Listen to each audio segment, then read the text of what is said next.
નવી નવી રેસિપીઝ ફ્રીમાં જોવા માટે આશીર્વાદ કિચન ગુજરાતી ચેનલને સબસ્ક્રાઇબ કરો. બાજુમાં રહેલા બેલ આઇકન પર ક્લિક કરી ઓલ નોટિફિકેશન ઓન કરો, જેથી મારી આવનારી દરેક નવી રેસિપીની નોટિફિકેશન તમને સૌથી પહેલાં મળી જાય. જય શ્રી કૃષ્ણ. હું કોમલ છાપગર સ્વાગત કરું છું તમારું આશીર્વાદ કિચન ગુજરાતીમાં. આજે હું તમારી સાથે આપણા ગુજરાતીઓની એકદમ ટ્રેડિશનલ વાનગી જેનું નામ છે હાંડવો, તેની રેસિપી શેર કરીશ. હાંડવાનું ખીરું કેવી રીતે બનાવવું અને ત્યાર પછી તેમાંથી હાંડવાના કુકર વગર કઢાઈમાં કેવી રીતે હાંડવો બનાવવો તેની રેસિપી શેર કરીશ. એકદમ પરફેક્ટ માપ સાથે હું ખીરું બનાવવાની રેસિપી શેર કરીશ. આ નાસ્તો એટલો બધો ટેસ્ટી છે, હેલ્ધી છે અને એકદમ ક્રિસ્પી છે અને અંદરથી એકદમ સોફ્ટ બને છે. તેની અંદર ઘણી બધી દાળનો ઉપયોગ થયેલો હોય છે, જેના કારણે તે એકદમ પ્રોટીનથી ભરપૂર હોય છે અને સાથે તેમાં થોડો આથો આવેલો હોય છે, જેના કારણે B12ની ઉણપ હોય તો તેમાં પણ તે ખૂબ જ ફાયદાકારક છે. તો આ રીતે જુઓ કેટલો સરસ હાંડવો બનીને તૈયાર થાય છે. એકદમ ટેસ્ટી છે, હેલ્ધી છે અને બનાવવામાં પણ સરળ છે. ફક્ત ખીરું બનાવવાની પ્રિપરેશન કરવાની હોય છે, બાકી હાંડવો બનાવવો એકદમ સરળ છે. તો ચાલો પછી આટલો ટેસ્ટી અને સરસ મજાનો નાસ્તો કેવી રીતે બને છે તેની રેસિપી જોઈ લઈએ. તો સૌથી પહેલાં હાંડવાનું ખીરું બનાવવા માટે ઘરમાં રહેલો કોઈ પણ કપ અથવા તો વાડકી લઈ શકો છો. મેં અહીં એક નાનો કપ લીધો છે, જેનાથી મેં 4 કપ ચોખા લીધા છે અને એ જ કપથી 1 કપ અડદની દાળ, 1 કપ પીળી મગની દાળ લીધી છે, 1 કપ ચણાની દાળ લીધી છે અને 1 કપ તુવેરની દાળ લીધી છે. તો એકદમ સરળ માપ છે. 4 કપ કોઈ પણ ચોખા લઈ શકો છો અને તે જ કપથી 4 કપ અલગ અલગ દાળ લેવાની છે અને બસ હવે આ દાળ અને ચોખાને ખૂબ સારી રીતે 3 થી 4 વાર પાણીથી ધોઈ લેવાના છે. તમે જોઈ શકો છો પાણી એકદમ ડહોળું થઈ ગયું છે. તો જ્યાં સુધી એકદમ ચોખ્ખું પાણી ન નીકળે ત્યાં સુધી આ દાળ ચોખાને ધોઈ લેવાના છે. મેં લગભગ 3 થી 4 વાર આ દાળ ચોખાને ધોઈ લીધા છે. આ સ્ટેપ ખૂબ જ ઇમ્પોર્ટન્ટ છે, એટલે 3 થી 4 વાર દાળ ચોખાને જરૂરથી ધોઈ લેવા. તો હવે દાળ ચોખાને મેં સારી રીતે ધોઈ લીધા છે. હવે તેમાં ઘણું બધું પાણી ઉમેરી અને આ દાળ ચોખાને 7 થી 8 કલાક માટે પલળવા મૂકી દઈશું અને પાણીનું પ્રમાણ ખૂબ વધારે ઉમેરવું, જેથી દાળ અને ચોખા સારી રીતે પલળી જાય. ઢાંકીને 7-8 કલાક માટે પલળવા માટે મૂકી દઈશું. 7 થી 8 કલાક થઈ ગયા છે અને હવે આપણે ચેક કરી લઈએ. તો દાળ અને ચોખા સરસ રીતે ફૂલી ગયા છે, પલળી ગયા છે. ચણાની દાળ સૌથી કડક હોય તેને ચેક કરી લઈએ. તે સરળતાથી તૂટી જાય છે, એટલે દાળ ચોખા સરસ પલળી ગયા છે અને સોફ્ટ થઈ ગયા છે. તો હવે તેને ગ્રાઇન્ડ કરીશું. તે પહેલાં પણ ફરીથી આ દાળ ચોખાને 3 થી 4 વાર પાણીથી ધોઈ લેવાના છે. તો મેં એને 3 વાર ફરીથી ધોઈ લીધા છે અને હવે એક મિક્સચરનું જાર લઈ લઈશું. તેમાં થોડા દાળ ચોખા સમાય તેટલા ઉમેરી દઈશું અને હવે શિયાળાની સિઝન છે એટલે આથો નથી આવતો, એટલા માટે હું તેમાં 2 ટેબલ સ્પૂન દહીં ઉમેરી રહી છું અને જરૂર પ્રમાણે પાણી ઉમેરી રહી છું અને મેં તેને આ રીતે થોડું કરકરું રહે એ રીતે ગ્રાઇન્ડ કરી લીધું છે. રવાનું ટેક્સચર હોય તેવું ટેક્સચર હોય છે.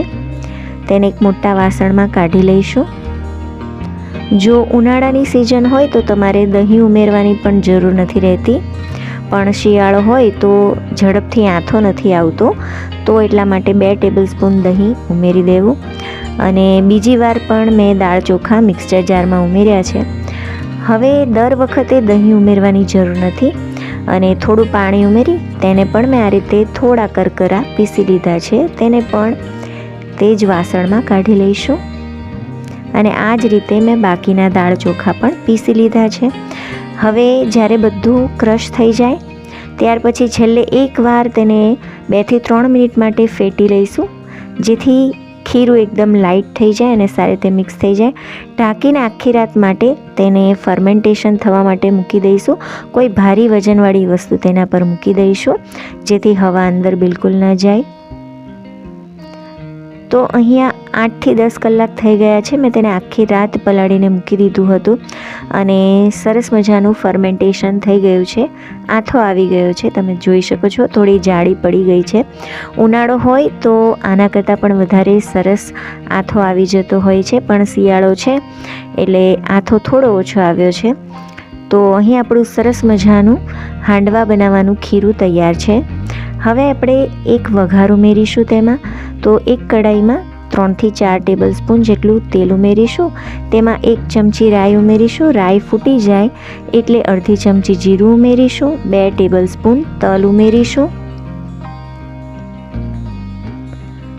ત્યાર પછી 1/4 ટીસ્પૂન હિંગ ઉમેરીશું. અડધી ચમચી હળદર પાવડર ઉમેરીશું અને અડધી ચમચી લાલ મરચું પાવડર ઉમેરીશું. થોડા લીમડાના પાન ઉમેરી દઈશું અને તરત જ આ જે વઘાર તૈયાર કર્યો છે તેને ખીરામાં ઉમેરી દઈશું. આ ખીરામાં તમે દૂધીને છીણીને પણ ઉમેરી શકો છો, પણ આજે મારી પાસે દૂધી નથી. હવે સ્વાદ પ્રમાણે મીઠું ઉમેરી દઈશું અને સ્વાદ પ્રમાણે લીલા આદુ અને મરચાંની પેસ્ટ ઉમેરી દઈશું. તમે ઈચ્છો તો આમાં લસણની પેસ્ટ પણ ઉમેરી શકો છો. સારી રીતે પહેલાં બધા મસાલાને મિક્સ કરી લઈશું અને ટેસ્ટ કરી લઈશું. અને આ ખીરું અત્યારે થોડું ઘટ્ટ છે, તો તેની કન્સિસ્ટન્સીને એડજસ્ટ કરવા માટે આપણે જરૂર પ્રમાણે પાણી ઉમેરીશું.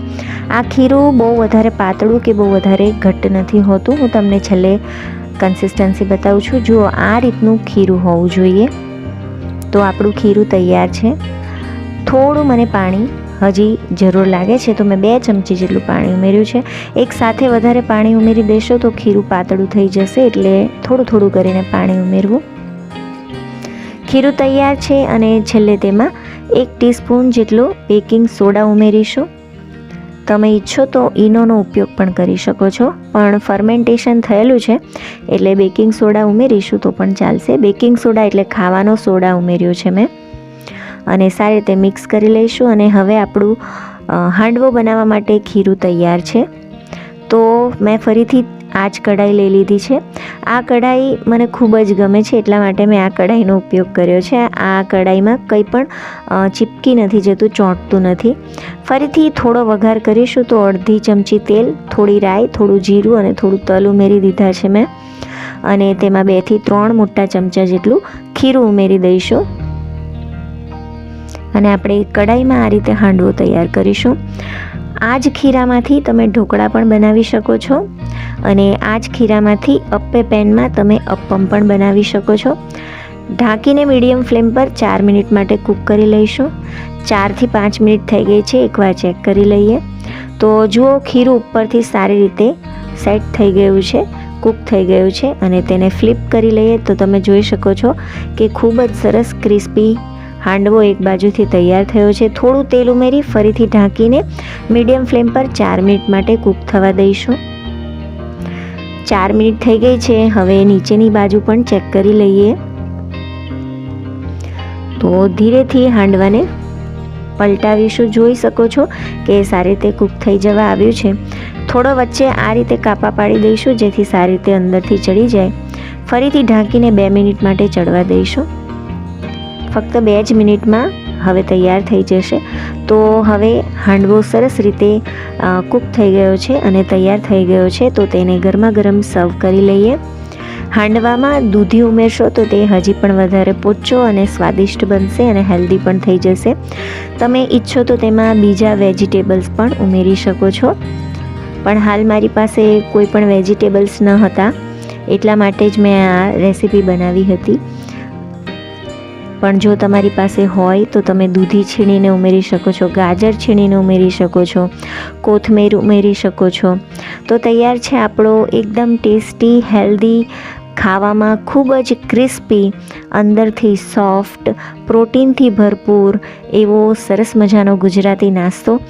તો આ રેસીપી તમને કેવી લાગી એ કોમેન્ટ કરીને મને જરૂરથી જણાવજો. તમે હાંડવો કેવી રીતે બનાવો છો? જો અલગ રીતે બનાવતા હોય તો મારી સાથે જરૂરથી શેર કરજો. જો તમને વિડીયો ગમ્યો હોય તો લાઈક બટનને જરૂરથી પ્રેસ કરજો. હું તમને હાંડવો તોડીને બતાવું છું. અત્યારે એકદમ ગરમા ગરમ છે આ હાંડવો, તો તેને પકડવાનું પણ મુશ્કેલ થઈ રહ્યું છે, ખૂબ દાઝી રહ્યું હાથમાં. તો ખૂબ જ સરસ એવો એકદમ ટેસ્ટી હાંડવો તૈયાર છે. જોઈ શકો છો ધુમાડા નીકળી રહ્યા છે અંદરથી. તેને તમે ચટણી સાથે, ચા સાથે કે પછી કોઈ પણ સોસની સાથે પણ સર્વ કરી શકો છો. તો ચાલો ફરીથી મળીશું એક નવી રેસીપી સાથે. ત્યાં સુધી આવજો. જય શ્રી કૃષ્ણ.